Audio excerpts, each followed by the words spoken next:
Good evening and welcome to KSC TV News. I'm Claire Boughton. And I'm Ben Field. Thanks for tuning in this evening. For the first time in a decade, Keene has a new mayor. Councilmember George Hansel won the primary election Tuesday. Hansel beat out Mitchell Greenwald by only 274 votes. Hansel and Greenwald have always had close races when racing against each other. Last primary showed Greenwald beating Hansel by only 2 votes. Hansel is set to take office this coming January. The Chesterfield Police Department is investigating a recent crash at the intersection of Route 9 and Old Chesterfield Road.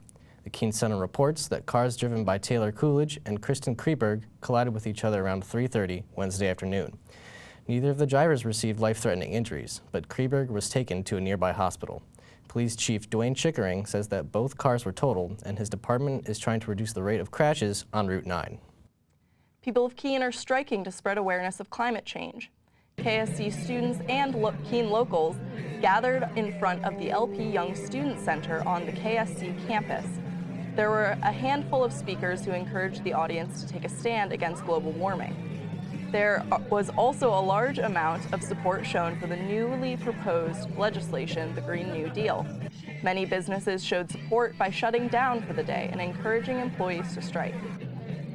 Sports fans are helping the hungry. KSC TV's Anna Ruth takes us to the Hungry Owl food drive at the recent Keene State soccer game. Bring a canned food item, watch the game for free. That's how the Keene State College Department of Athletics and Recreation hosted a food drive for the Hungry Owl during the KSC women's soccer games against Salve Regina. Students and fans donated non-perishable goods at the admissions booth as they walked into the Dr. Ron Butcher Field. These cans will go to the KSC students who find themselves short on having enough to eat. It shows that we are very serious about our community, and we want to make sure that everyone is treated equal because they let us have our community within theirs. Good to get the canned goods out there to the people in the community that need it. If you could not make it to the game but still want to help, you can donate food on campus. Hungry Owl donation bins are located in the Science Center, Student Center, Jocelyn Hall, and near the Child Development Center. Anna Ruth, KSC TV. The Hungry Owl provides food assistance to students and faculty who may not get enough to eat on their own.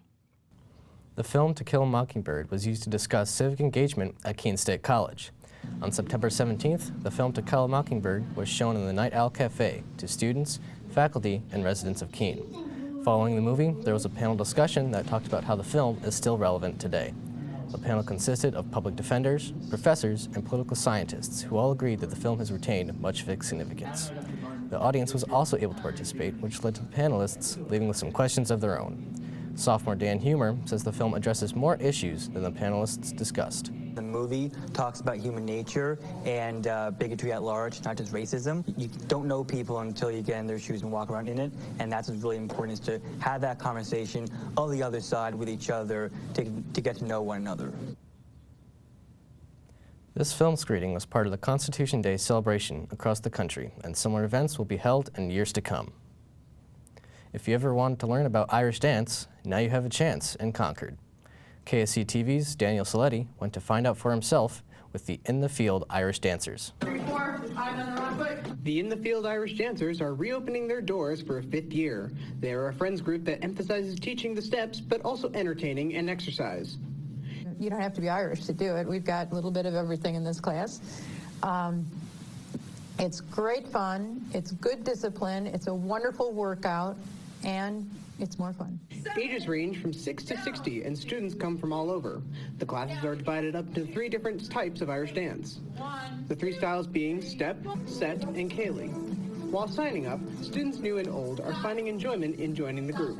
I am a new student. I just thought it sounded like a fun thing to do and figured why not. The group has performed all around New Hampshire, including the Manchester St. Patrick's Parade and Concord Multicultural Festival. In class, students can learn to appreciate the new dances, new music, and new friends. I mean, we have a full age range in the group that we're in, and I think everyone's getting so much out of it, maybe in different ways, but I think everyone really appreciates it. No matter who you are, there's always a spot waiting for you in one of the dances. Daniel Saletti, KSC TV. Classes are on Wednesday at the Bow Mills Church Hall on South Street right over the Bow line. For information, go to inthefieldIrishdancers.jimdo.com. Again, that's inthefieldIrishdancers.jimdo.com. That's all for this edition of KSC TV. Thanks for tuning in. We'll be back next week at the same time. We'll see you then, and have a good evening.